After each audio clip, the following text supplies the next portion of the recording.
Hello everyone, welcome back once again to my channel The Rational Economist। Class 12th macro economics का एक बहुत ही important chapter जिसका नाम है aggregate demand, aggregate supply and related concept को आज हम शुरू करेंगे।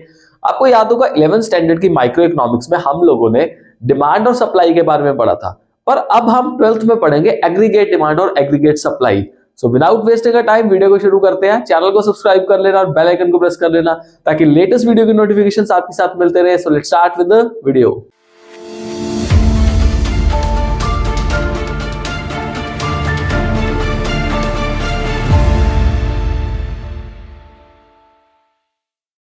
स्टूडेंट सबसे पहले देखते हैं एग्रीगेट डिमांड के डेफिनेशन को और साथ साथ में देखेंगे कि एग्रीगेट डिमांड और डिमांड के बीच में क्या डिफरेंशिएशन होता है। तो और एग्रीगेट डिमांड में ना कुछ इंपॉर्टेंट पॉइंट्स है जिसके हेल्प से आप अपने डेफिनेशन को बहुत ही इजीली समझ सकते हो। तो लेट्स स्टार्ट देखते हैं एग्रीगेट डिमांड के डेफिनेशन में क्या है। Now it refers to sum total of expenditure that people plan to incur on various goods and services produced in an economy during an accounting year corresponding to different income levels. अब ये तो हो गया जी रटा रटाया definition है क्या इस definition में, उसको देखते हैं। तो थोड़ा थोड़ा डेफिनेशन को ब्रेक करते हैं। Let's see. Now aggregate demand defined as sum total of expenditure that people plan to incur. पहले तो यहां तक देखते हैं। तो देखो देश में बहुत सारे लोग बैठे हुए हैं और वो कुछ ना कुछ खर्चा जो है वो करना चाहते हैं। That is what planned is all about. ये एक्चुअल नहीं है, यहाँ पे ध्यान रखना। ये जो चीज है वो एक्चुअल के साथ रिलेटेड नहीं है। प्लान और एक्चुअल में क्या डिफरेंशिएशन होता है कि इकोनॉमी में लोग प्लान कर रहे हैं कि हम 100 रुपए खर्चेंगे और इकोनॉमी में एक्चुअली 80 रुपए खर्च हुए या फिर 120 रुपए खर्च हुए। तो प्लान मतलब दे आर स्टिल थिंकिंग और एक्चुअल मतलब उन्होंने कर दिया। तो यहाँ पे एग्रीगेट डिमांड को हम किस बेसिस पे देख रहे हैं? प्लान्ड पे, on purchase of goods and services produced in the economy. Economy में जितने भी गुड्स एंड सर्विसेज प्रोड्यूस हो रहे हैं उनके ऊपर during the period of accounting year, एक साल में, मतलब वो एक साल क्या हो जाता है हमारा 1 अप्रैल से लेके 31 मार्च तक, corresponding to their different income level, अलग अलग इनकम लेवल के बेसिस पे। राइट, ये है हमारा एग्रीगेट डिमांड का डेफिनेशन। और यहां पे ध्यान रखो, ये जो हम डेफिनेशन पढ़ रहे हैं ना वो केन्स की थ्योरी के बेसिस पे पढ़ रहे हैं। तो हम इसको केन्जियन इकोनॉमिक्स के जो कंसेप्ट्स हैं उसके बेसिस पे पढ़ रहे हैं। राइट, तो हमारा जो मेन फोकस होना चाहिए वो केन्जियन इकोनॉमिक्स पे ही यहाँ पे रहना चाहिए। अब उसके बाद देखें डिमांड और एग्रीगेट डिमांड में क्या डिफरेंस होता है। तो बेसिकली अगर मैं डिमांड की बात करूं तो डिमांड क्या है? डिमांड एक इंडिविजुअल कंज्यूमर और इंडिविजुअल प्रोडक्ट से रिलेटेड होता है। फॉर एग्जांपल अगर हम लास्ट ईयर के डेफिनेशन की बात करें जो हमने माइक्रो इकोनॉमिक्स में पढ़ा था, तो demand refers when an individual consumer is ready to buy a commodity at a particular price and at a given time, उसको हम डिमांड कहते थे। फॉर एग्जांपल मैं मान लो सपोज एक नया मोबाइल फोन खरीदना चाहता हूँ, 20,000 रुपए का मोबाइल फोन खरीदना चाहता हूँ और खरीद भी रहा हूँ, मेरे पास पैसे भी पड़े हूँ, that is called as demand. तो यहाँ पे सिंगल कमोडिटी की बात आ गई। मेरे एग्रीगेट डिमांड में क्या होता है? एग्रीगेट डिमांड में हम लोगों ने क्या पढ़ा? हमने देखा on the purchase of goods and services produced in the economy during the period of accounting year. एक अकाउंटिंग ईयर में आप सिंपली देखो ना, देश में ढेर सारे गुड्स और ढेर सारी सर्विसेज जो पूरे साल में प्रोड्यूस होती है, उन पे किया जाने वाला plan expenditure that will be called as aggregate demand. Right, और एक चीज ध्यान में रखना, अब मैंने आपको एक चीज तो बताई कि यार देश में बहुत सारे गुड्स और बहुत सारी सर्विसेज जो वो प्रोड्यूस होती हैं, क्या हम उनका नंबर फाइंड आउट कर सकते हैं? It's very complicated and it is very difficult. और इसी वजह से एग्रीगेट डिमांड को हम किस बेसिस पे देख रहे हैं? एक्सपेंडिचर के बेसिस पे, मतलब इसको हम मॉनेटरी बेसिस पे लिखते हैं कि अब पूरे देश में मान लो इतने लाख करोड़ रुपए का खर्चा हुआ एक अकाउंटिंग ईयर में। राइट, इसी तरह से देखते हैं। तो ये हमारा एग्रीगेट डिमांड। अब लास्ट ईयर हमने जो डिमांड पढ़ा था, डिमांड में देखते थे कि जब प्राइस बढ़ता था तो डिमांड कम हो जाता था और जब प्राइस कम हो जाता था तो डिमांड जो था वो क्या हो जाता था? इंक्रीज हो जाता था। पर केन्जियन इकोनॉमिक्स में हम लोगों ने क्या पढ़ना है कि जब इनकम बढ़ता है एग्रीगेट डिमांड बढ़ रहा है, इनकम कम हो रहा है तो एग्रीगेट डिमांड क्या हो रहा है? वो हमारा कम हो रहा है। तो यहाँ पे हम जो भी अपनी स्टडी करने वाले हैं वो इनकम के पर्सपेक्टिव से करने वाले हैं, हम लोग प्राइस के पर्सपेक्टिव से कोई भी स्टडी जो है वो नहीं करेंगे। राइट, अब हम देखते हैं एग्रीगेट डिमांड के शेड्यूल को। नाउ एग्रीगेट डिमांड के शेड्यूल का क्या मतलब है? Now it refers to the tabular representation of aggregate demand corresponding to different income level. अलग अलग इनकम लेवल पे इकोनॉमी में जो एग्रीगेट डिमांड देखने को मिलता है उसको हम क्या देते हैं? उसको टेबल फॉर्म में जब बनाएंगे that will be called as aggregate demand का शेड्यूल। तो लेट्स सी, पहले यहाँ पे इनकम लिखते हैं 0, 20, 40, 60, 80, 100 and 120।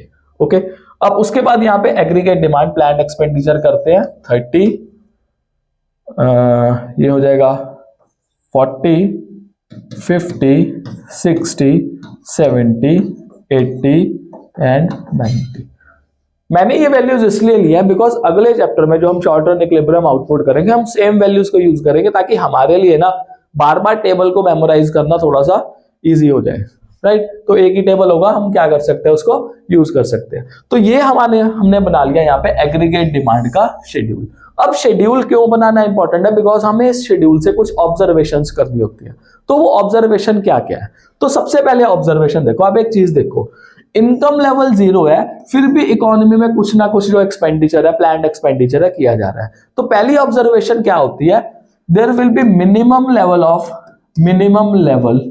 Of aggregate demand in the economy when income is 0, because हमें कुछ ना कुछ सर्वाइवल के लिए क्या करना पड़ता है, खर्चा करना पड़ता है। कोई भी इंसान जो है ना किसी गुड्स और सर्विसेज के बिना सर्वाइव नहीं कर सकता अपनी लाइफ में। तो अगर इनकम 0 भी हो फिर भी हम सर्वाइवल के लिए कुछ ना कुछ खर्चा करते हैं। तो इसी वजह से चाहे इनकम हमारा 0 है, चाहे हमारा इनकम जो है वो खर्चे से कम है, स्टिल कुछ ना कुछ खर्चा जो किया जाएगा, चाहे वो पास्ट सेविंग से करो, जैसे मर्जी करो।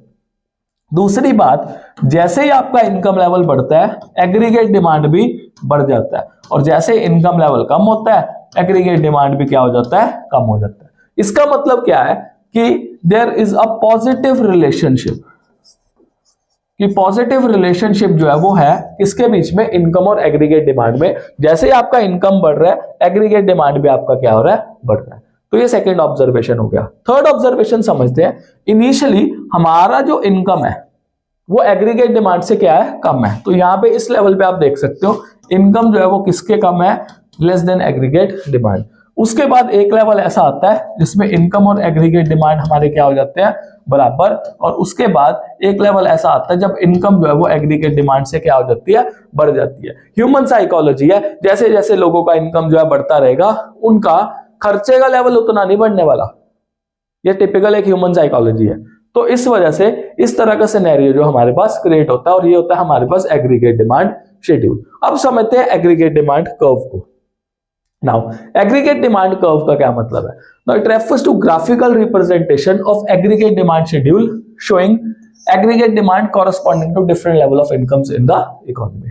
तो जब हम ग्राफिकल फॉर्म में एग्रीगेट डिमांड शेड्यूल को शो कर देते हैं, उसको हम एग्रीगेट डिमांड कर्व का नाम दे देते हैं। तो ये हमारे पास एक ग्राफ बना हुआ है, इसको हम शो करते हैं। Now we have y axis and here we have x axis. On y axis we have aggregate demand, on x axis we have GDP/income. Okay, अब सबसे पहले देखो, सबसे पहले यहां पे ये जो लाइन हम बना रहे हैं, ये वाली लाइन, ये होती है हमारी इनकम लाइन। ओके, और ये जो इनकम लाइन है मैं क्लियर कर दूं, ये होती है 45 डिग्री का एंगल बनाती है। अब ये 45 डिग्री का एंगल क्यों बनाती है, पहली बात तो अकॉर्डिंग टू केन्जियन इकोनॉमिक्स के अकॉर्डिंगली ये होती है हमारी रेफरेंस लाइन, ये होती है हमारी जी रेफरेंस लाइन। तो इसलिए इसको 45 डिग्री का एंगल बनाते हैं। लॉजिकली समझे इसको तो आपको याद होगा, आप लोगों ने ना एक नेशनल इनकम का कंसेप्ट पढ़ा था, और नेशनल इनकम में आप 3 तरह के मेथड पढ़ते थे। एक पढ़ते थे वैल्यू एडिशन मेथड, उसके बाद आप लोग पढ़ते थे इनकम मेथड, और उसके बाद आप लोग पढ़ते थे एक्सपेंडिचर मेथड। 3 तरह के आपने मेथड्स पढ़े थे। और हमने पढ़ा भी था एक चीज कि अगर आप तीनों तरह के मेथड से आप अपना इनकम का वैल्यू निकालो तो वो क्या आता है, हमेशा सेम टू सेम आता है, उसमें कोई भी डिफरेंशिएशन जो है वो नहीं देखने को मिलता। इसको ट्रिपल आइडेंटिटी कंसेप्ट का भी नाम दिया जाता था। तो एक चीज तो क्लियर है कि जो हमारी इनकम होती है वो हमारे किसके बराबर होती है, एक्सपेंडिचर के बराबर होती है, जो हमने नेशनल इनकम में पढ़ा था, अगर हम ट्रिपल आइडेंटिटी कंसेप्ट की जो बात करें। तो इसी वजह से हमारा जो ये रेफरेंस लाइन है वो 45 डिग्री का एंगल बनाएगा, बिकॉज जो भी हमारा हॉरिजॉन्टल एक्सिस है ये वाला, और जो वर्टिकल एक्सिस है वो हमारा क्या रहेगा, सेम टू सेम रहने वाला है। This is the point.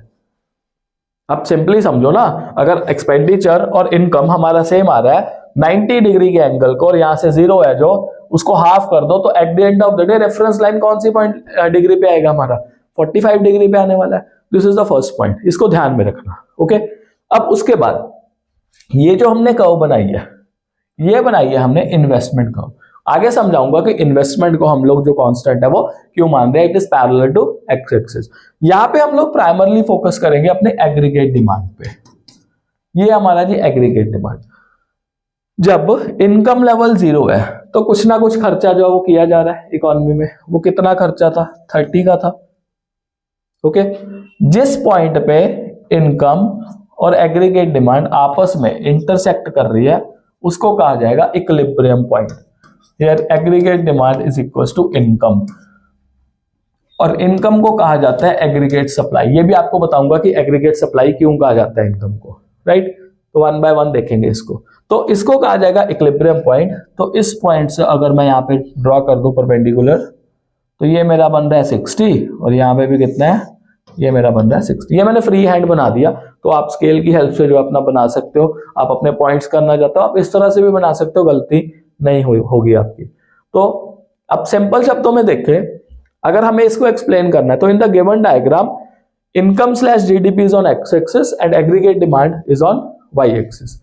Now, why is the income curve? It is making an angle of 45 degree because it is a reference line, और वो reference line का concept आपको मैंने समझा दिया। उसके बाद AD is the aggregate demand curve and it is intersecting income curve at point E. This is called as the equilibrium point. At 60 level of income, we are having 60 aggregate demand, तो ये क्या बन जाएगा हमारा equilibrium point बन गया। अब एक चीज समझो, अगर मैं equilibrium के लेफ्ट पे देखूं, तो लेफ्ट पे मेरा जो इनकम है वो क्या है, वो कम है किससे, एग्रीगेट डिमांड से। और अगर मैं इसके राइट पे देखूं, मेरा जो इनकम है वो किससे ज्यादा आ रहा है, एग्रीगेट डिमांड से ज्यादा आ रहा है। तो इस तरह से हम एग्रीगेट डिमांड को क्या कर सकते हैं, समझ सकते हैं। Got it? यहां तक क्लियर हुआ? चलो आगे देखते हैं।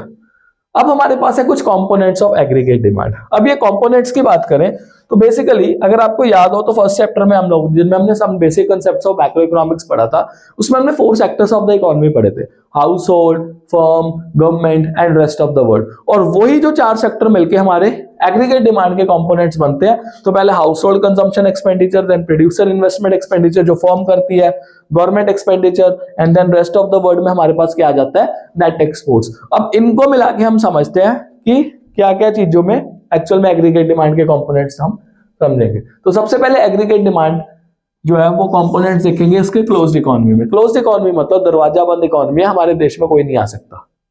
अब उसमें भी हमारे पास 2 तरह की इकोनॉमीज है, एक होती है 2 सेक्टर इकोनॉमी मॉडल और दूसरा होता है 3 सेक्टर इकोनॉमी मॉडल। तो सबसे पहले 2 सेक्टर इकोनॉमी मॉडल की बात करते हैं। तो 2 सेक्टर इकोनॉमी मॉडल में हमारे पास आ जाते हैं हाउस होल्ड प्लस फर्म। अब हाउस होल्ड क्या करते हैं, देखो हाउस होल्ड करते हैं कंजम्पशन एक्सपेंडिचर। हाउस होल्ड करेंगे जी कंजम्पशन एक्सपेंडिचर, और आपको ध्यान में होगा कौन सा consumption expenditure, private final consumption expenditure, जिनको हम हाउस होल्ड कंजम्पशन एक्सपेंडिचर्स का भी नाम जो है वो दे देते हैं। हम जैसे लोग बहुत सारे गुड्स और बहुत सारी सर्विसेज पे पैसा खर्च करते हैं। वो गुड्स ड्यूरेबल गुड्स होते हैं, सेमी ड्यूरेबल गुड्स होते हैं, नॉन ड्यूरेबल गुड्स होते हैं और सर्विसेज होती हैं। तो जब खर्चा कर रहे हैं दैट मीन हम किसी ना किसी चीज का डिमांड कर रहे हैं, राइट।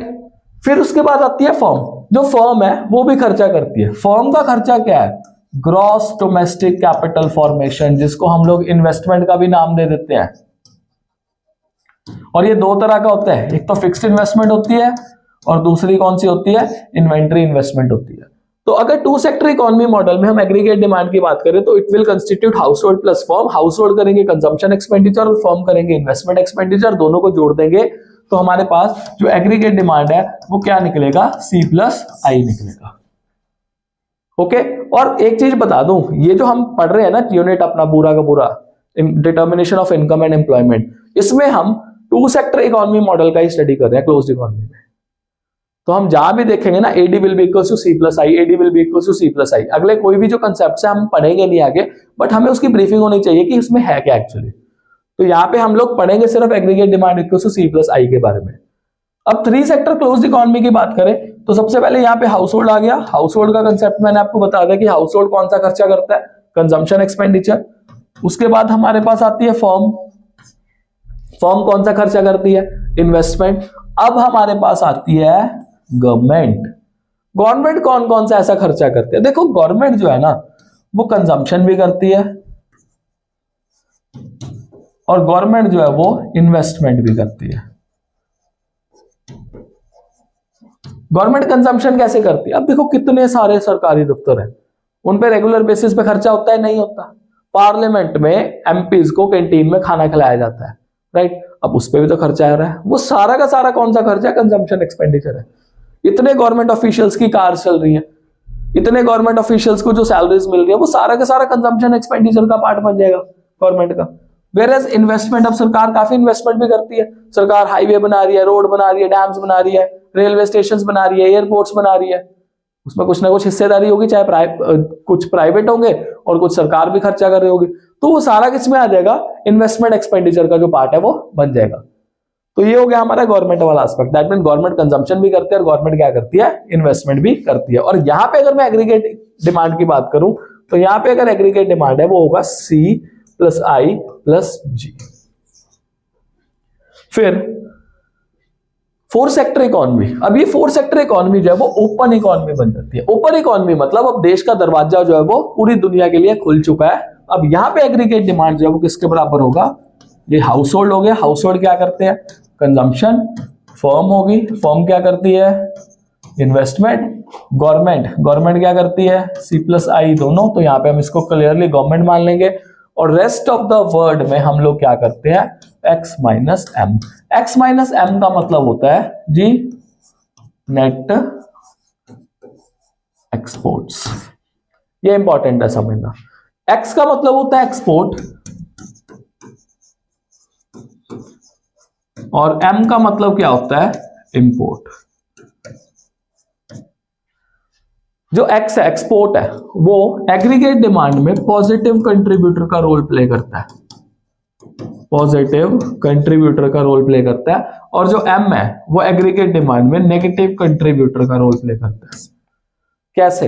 अगर मान लो सपोज किसी देश ने मेरी देश से सामान मंगाया, खरीदा, तो हम लोग एक्सपोर्ट करेंगे। दैट मीन्स फॉरेनर जो है हमारे देश में डिमांड कर रहा है, इसी वजह से हम लोग जो है वो सामान भेज रहे हैं, तो वो पॉजिटिव कंट्रीब्यूटर हो गया। अब इंपोर्ट नेगेटिव कंट्रीब्यूटर कैसे है? इंपोर्ट के बेसिस पे हम लोग फॉरेन नेशन से कोई सामान खरीद रहे हैं, यहाँ पे लेके आ रहे हैं, तो इसका मतलब क्या हुआ कि हम लोग की डिमांड जो है वो फॉरेन नेशन में है, तो that is why it becomes a negative contributor. और यहां पे अगर मैं एग्रीगेट डिमांड का टोटल करूं तो आपने नेशनल इनकम चैप्टर में ये पढ़ा होगा C + I + G + X - M।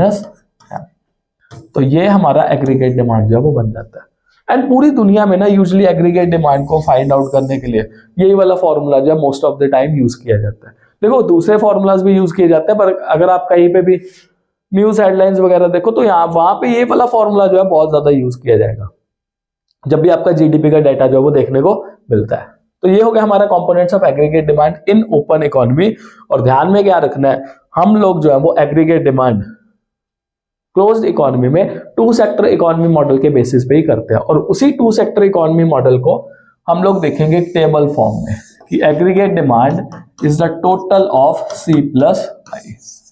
तो उसको रिपीट करते हैं। हम लोगों ने इनकम किया था 0, 20, 40, 60, 80, 100 and 120, and then 30, 40, 50, 60, 70, 80 and 90। ये आ गया हमारे पास। अब कंजम्पशन जो थी वो क्या थी? 20, 30, 40, 50, 60, 70 and 80। एंड इन्वेस्टमेंट कितनी है? 10, 10, 10, 10, 10, 10। ध्यान में रखना केंद्रीय इकोनॉमिक्स में इन्वेस्टमेंट को क्या कंसीडर किया जाता है? कांस्टेंट किया जाता है irrespective of the change in the income level. चाहे इनकम लेवल जितना मर्जी हो, बड़े कम हो, investment will remain constant. And this type of investment is called as autonomous investment. इसको अगले चैप्टर में हम लोग समझेंगे। तो आपको ध्यान में होगा जब मैंने ये डायग्राम कहा था तो डायग्राम में हम लोगों ने क्या देखा कि ये जो इन्वेस्टमेंट है ये पैरेलल है। कौन से एक्सिस के? एक्स एक्सिस के पैरेलल है। बिकॉज जो इन्वेस्टमेंट है वो कांस्टेंट रह रही है irrespective of the change in income level. चाहे इनकम लेवल 0 हो, चाहे इनकम लेवल यहाँ पे 20 हो, चाहे इनकम लेवल 40 हो, चाहे 60 हो, चाहे 80 हो, चाहे 100 हो, चाहे 120 हो, investment will remain same to same. तो ये हमारे पास एग्रीगेट डिमांड शेड्यूल बन रहा है इन टू सेक्टर इकोनॉमी मॉडल, जब हम कंजम्पशन और इन्वेस्टमेंट को क्या कर देते हैं, ऐड ऑन कर देते हैं। होपफुली यहां तक आपको क्लियर हो गया हो। अभी तो बहुत ही बेसिक से कंसेप्ट हमें देखने को मिल रहे हैं। अगला देखते हैं एग्रीगेट सप्लाई। अब एग्रीगेट सप्लाई क्या, पहले इसकी डेफिनेशन को भी समझते हैं। अगर एग्रीगेट डिमांड प्लान्ड एक्सपेंडिचर है तो एग्रीगेट सप्लाई भी ना वो क्या है, वो प्लान्ड है। Now aggregate supply refers to aggregate production as planned by the producer during an accounting year. मतलब जितने भी हमारे देश में प्रोड्यूसर्स है वो कितनी प्लान्ड प्रोडक्शन करना चाहते हैं, that is called as aggregate supply. Now it implies the flow of goods and services in the economy during an accounting year, कि हमारे देश में कितने गुड्स एंड सर्विसेज का फ्लो होने वाला है during an accounting year, that will be aggregate supply. दो बहुत ही ज्यादा इंपॉर्टेंट पॉइंट्स यहाँ पे हमें ध्यान में रखने हैं। आपको एक चीज बताई थी, एग्रीगेट सप्लाई किसके बराबर है जी, इनकम के बराबर है।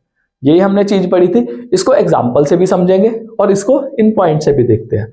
तो पहले देखो, production of goods and services implies value addition and value addition implies income generation. So these are identical to each other. हम लोग कह रहे थे कि एग्रीगेट सप्लाई और इनकम जो है वो आपस में क्या होती है, इक्वल होती है। और यहां पे हम देख रहे हैं कि जब प्रोडक्शन करते हैं तो किसी ना किसी तरीके का वैल्यू एडिशन होता है, और जब वैल्यू एडिशन होता है तो इनकम जनरेशन होता है। आप सिंपली समझो, अगर कोई पर्सन गुड्स और सर्विसेज बनाएगा तो उसको बनाने के लिए हम लोग क्या यूज करते हैं, फैक्टर्स ऑफ प्रोडक्शन यूज करते हैं। रेंट, वेजेस, इंटरेस्ट, प्रॉफिट मिलता है या नहीं। कौन से फैक्टर्स ऑफ प्रोडक्शन यूज करते हैं, land, labour, capital and entrepreneur हम यूज करते हैं। उसके बदले फैक्टर इनकम जो है जनरेट होता है, वो मैंने पहले बोल दिया था। तो लैंड के बदले रेंट, लेबर के बदले वेजेस, कैपिटल के बदले इंटरेस्ट और एंटरप्रेन्योर को मिलेगा प्रॉफिट। ये लोग मिलकर जितना भी वैल्यू ऐड करेंगे वो अल्टीमेटली दूसरे बंदे के लिए क्या बन जाएगा, इनकम बन जाएगा। तो इसी वजह से ये जो है वो इनकम और एग्रीगेट सप्लाई आपस में आइडेंटिकल कंसेप्ट जो है वो ट्रीट किए जाते हैं। अब इसको एक और एग्जांपल से अगर समझना चाहे तो लेट्स सी, हमने एक एग्जांपल यहाँ पे क्रिएट किया है तो उसको समझते हैं। तो मान लो सपोज यहाँ पे एक जो खड्डा है वो खोदा गया, और खड्डा खोद के जीरो से स्टार्टिंग की गई, और जीरो से स्टार्ट करने के बाद आयरन ओर एक्सट्रैक्ट किया गया। अब आयरन ओर एक्सट्रैक्ट करने के लिए यहाँ पे लैंड, लेबर, कैपिटल और एंटरप्रेन्योरशिप भी लगी होगी। अब लैंड के बदले में रेंट दिया होगा, लेबर के बदले में वेजेस दी होगी, कैपिटल के बदले में इंटरेस्ट दिया होगा, और एंटरप्रेन्योर को प्रॉफिट मिलेगा जिसने रिस्क लिया होगा। अब मान लो कि 50,000 रुपए का आयरन ओर निकला, तो at the end of the day वो 50,000 इन 4 हिस्सों में डिवाइड हो जाएगा या नहीं होगा। लैंड की रेंट देनी पड़ेगी, लेबर की वेजेस देनी पड़ेगी, कैपिटल का इंटरेस्ट देना पड़ेगा, और जो बचा कुचा प्रॉफिट होगा वो एंटरप्रेन्योर ले जाएगा। अब उसके बाद फिर समझो, हम लोग वैल्यू एडिशन कर रहे हैं, आयरन ओर को चेंज करके हमने स्टील रोल बना दिया। स्टील रोल का वैल्यू क्या था, 1 लाख रुपया। अब वैल्यू था तो at the end of the day ये वैल्यू डिवाइड हो जाएगा rent, wages, interest and profit में, इनमें बटेगा। तो इससे हमें क्लियर हो रहा है जो भी हम वैल्यू ऐड कर रहे हैं इकोनॉमी में वो at the end of the day दूसरे बंदे का इनकम जो है वो बन ही रहा है। तो इसी वजह से जो एग्रीगेट सप्लाई है और जो इनकम है वो आपस में क्या होते हैं, बराबर होते हैं। जो प्रोड्यूस करते हैं वो हमारे लिए क्या बन जाता है, इनकम बन जाता है दूसरे वाले बंदे के लिए। तो इस वजह से जो एग्रीगेट सप्लाई है और जो इनकम है वो आपस में क्या है, आइडेंटिकल है। अब अगर वो आइडेंटिकल है तो उसको समझते हैं। तो यहाँ पे इनकम जीरो है पहले, then 20, then 40, then 60, 80, 100 and 120। और एग्रीगेट सप्लाई कितना है, वो भी 0, 20, 40, 60, 80, 100 and 120। ओके, तो aggregate supply schedule is a tabular representation of aggregate supply corresponding to different level of income in the economy. एक चीज यहां पे जो मिसप्लेस हो गई है वो क्या, केन्जियन इकोनॉमिक्स में कही है कि price has no role to play. Price का कोई भी रोल नहीं होता। क्यों प्राइस का कोई रोल नहीं होता, ये बहुत ज्यादा इंपॉर्टेंट पॉइंट है कि देखो केन्जियन इकोनॉमिक्स के अकॉर्डिंगली ना, मान लो इकोनॉमी की जो टोटल कैपेसिटी है, कि इकोनॉमी में टोटल कैपेसिटी जो है वो 12,000 यूनिट्स की है। कितने यूनिट्स की है? 12,000 यूनिट्स की है। और लेट्स से एग्रीगेट डिमांड जो है वो 12,000 यूनिट से कम होने वाला है, लेट्स से 9,000 यूनिट्स का होने वाला है। तो एग्रीगेट सप्लाई भी कितने यूनिट्स का होगा? 9,000 यूनिट्स का, बिकॉज जो सप्लाई है ना वो डिमांड का पाथ फॉलो करती है। जितनी चीज की डिमांड होती है उतनी क्या होती है? सप्लाई भी होती है। अगर मान लो डिमांड है, मान लो सपोज मैं किसी दुकान पे गया, मैं दुकानदार को कहता हूं यार मेरे को ना ब्लैक कलर का एक कार्गो परचेज करना है, तो दुकानदार मेरी डिमांड को देखते ही सप्लाई करने की कोशिश करेगा, नहीं करेगा? तो जितनी डिमांड होगी सप्लाई भी उतनी होगी। अब एक चीज समझो इस चीज में कि इकोनॉमी का जो कैपेसिटी है वो कितने यूनिट्स का है? टोटल कैपेसिटी केन्स कह रहा है 12,000 यूनिट का। डिमांड कितना चल रहा है? 9,000 यूनिट का। और सप्लाई भी कहां पे पाथ फॉलो कर रहा है? डिमांड वाला पाथ फॉलो कर रहा है। अगर इन केस डिमांड बढ़ता भी है, डिमांड बढ़ के 11,000 यूनिट्स भी हो जाता है, तो भाई सप्लाई भी कितना हो जाएगा? 11,000 यूनिट ही हो जाएगा। अभी भी हमारी टोटल कैपेसिटी में कुछ ना कुछ अंडर यूटिलाइज कैपेसिटी है, तो प्राइसेस में कोई भी चेंज होने वाला नहीं है। प्राइस में चेंज कब होगा? जब जो डिमांड है वो टोटल कैपेसिटी से ज्यादा ब्रीच करने की कोशिश करेगी। यहां पे ये चीज को बहुत ही ध्यान से समझना है। प्राइसेस में तभी चेंज देखने को मिलेगा जब टोटल कैपेसिटी से ज्यादा डिमांड जो है वो देखने को मिलेगी। अगले चैप्टर्स में ये आपको चीजें समझ लगती रहेंगी। अब इसका अगर हम कर्व देखें तो एग्रीगेट सप्लाई का कर्व क्या? It is a graphical representation of aggregate supply schedule, जो कि हमें एग्रीगेट सप्लाई को डिफरेंट लेवल ऑफ इनकम्स पे शो कर रहा है। तो सिंपल है, वाई एक्सिस यहां पे एग्रीगेट सप्लाई है और एक्स एक्सिस यहां पे क्या है? हमारा इनकम है। और ये कितने डिग्री का एंगल बना रही है? 45 डिग्री का एंगल जो है वो बना रही है। बिकॉज ये कौन सी लाइन है? Reference line. रेफरेंस लाइन का कंसेप्ट आपको समझा चुका हूं। सो विद दिस हमारे जो बेसिक कंसेप्ट्स है यहाँ पे क्लियर हुए। इतने ज्यादा कुछ खास इंपॉर्टेंट क्वेश्चंस बनते नहीं है, बट अगले वाले टॉपिक्स को समझने के लिए इन बेसिक्स पॉइंट्स को समझना बहुत ज्यादा जरूरी था हमारे लिए। सो विद दिस आज का वीडियो यहीं पे खत्म करते हैं। नेक्स्ट वीडियो में मिलेंगे जिसमें हम बहुत ही ज्यादा इंपॉर्टेंट क्वेश्चंस, जिसके रिलेटेड काफी सारे क्वेश्चंस सीबीएसई पूछ भी चुका है, सो उस वीडियो को देखेंगे। So till then bye bye and stay blessed all.